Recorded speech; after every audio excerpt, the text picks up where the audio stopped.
High everyone, नमस्ते। हजुरहरूलाई Saraswati P cooking च्यानलमा स्वागत छ। आज चाहिँ म बनाउँछु डल्ले खुर्सानीको अचार। डल्ले खुर्सानीको अचार बनाउनु एकदमै सजिलो छ र हजुरहरू यसरी बनाएर खानुहोला। एकदमै मिठो र टेस्टी बन्छ। भिडियो मन परे लाइक, सेयर, सब्सक्राइब गरिदिनु होला। डल्ले खुर्सानीको अचार बनाउनुको लागि सबैभन्दा पहिला हामीलाई मसला फ्राई गर्नुपर्छ। मैले चाहिँ यहाँ ज्वानो, सोप, मेथी, तोरी, एजवाइन लिएको छु र मजाले फ्राई गर्नुपर्छ। यतिको फ्राई भइसकेपछि निकालेर राखिदिनुपर्छ। मसला मजाले ठन्डा भइसकेपछि पिस्नुपर्छ। अचार बनाउनुको लागि पेन बसाले, पेन मजाले तातेपछि तोरीको तेल हालिदिनुपर्छ।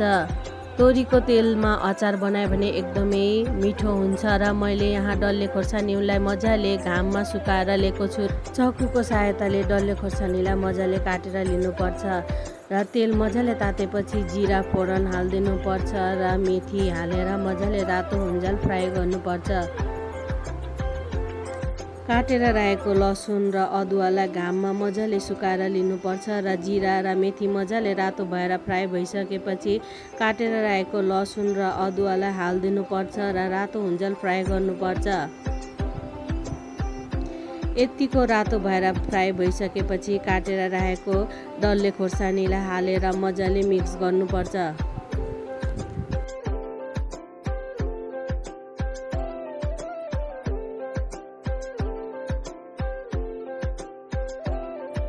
खोर्सानी सबै तेलमा मजाले मिक्स भइसकेपछि सानो चम्चाको हाफ चम्चा बेसरलाई हालेर मिक्स गर्नुपर्छ र स्वाद अनुसार नुन पनि हालेर मजाले चलाइदिनुपर्छ।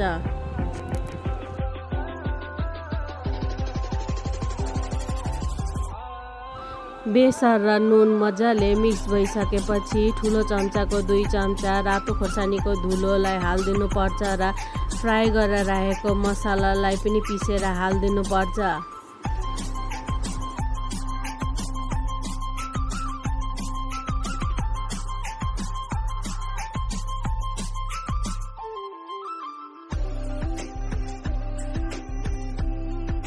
डल्ले खोर्सानीमा मसलालाई मजाले मिक्स गर्नुपर्छ।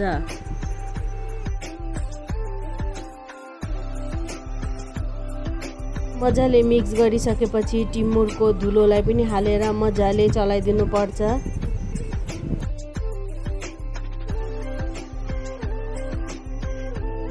डल्ले खोर्सानीमा सबै मसला मजाले मिक्स भइसकेपछि ग्यास अफ गरिदिनुपर्छ।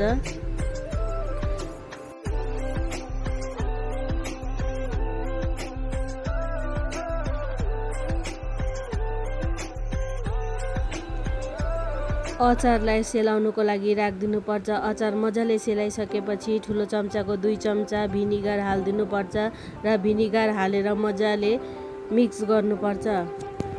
अचारमा यसरी भिनिगर हाल्यो भने अचार धेरै दिनसम्म जान्छ र हजुरहरूले चाह्यो भने अचारलाई 6 महिना र 1 साल स्टोर गरेर राख्न सक्नुहुन्छ। हजुरहरूलाई डल्ले खोर्सानीको अचारको रेसिपी कस्तो लाग्यो प्लिज भनिदिनु होला र मेरो भिडियोलाई लाइक, कमेन्ट, सेयर, सब्सक्राइब गरिदिनु होला। फेसबुक पेजबाट हेर्नु हुँदैछ भने फलो गरिदिनु होला। अचार पनि मजाले सेलाइसकेको छ र मैले चाहिँ यहाँ एउटा प्लास्टिकको जार लिएको छु र अलिअलि गर्दै सबै अचारलाई हाल्नुपर्छ र अचारलाई बोतलमा हालिसकेपछि ढक्कन लगाएर बन्द गरिदिनुपर्छ र हजुरहरू पनि यसरी बनाउनु होला। डल्ले खोर्सानीको अचार एकदमै मिठो र टेस्टी बनिन्छ।